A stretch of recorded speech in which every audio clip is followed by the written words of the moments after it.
ليفربول يفاوض أمرابط قبل العرض الرسمي.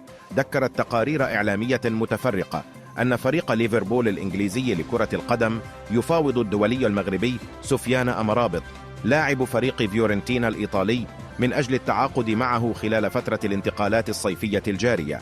أشارت تقارير إعلامية بريطانية إلى أن ليفربول فتح باب التفاوض مع أمرابط من أجل إقناعه بالتوقيع للفريق في المرحلة المقبلة قبل تقديم عرض رسمي لنادي فيورنتينا.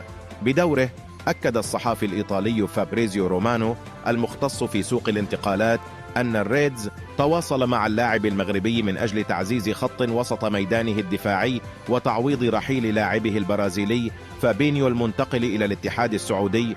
أوضح رومانو أن ليفربول بات في منافسة قوية مع مانشستر يونايتد الإنجليزي الذي يهتم بانتداب أمرابط أيضا، لكنه شدد على أن الأخير لم يقدم رسميا عرضه للفيو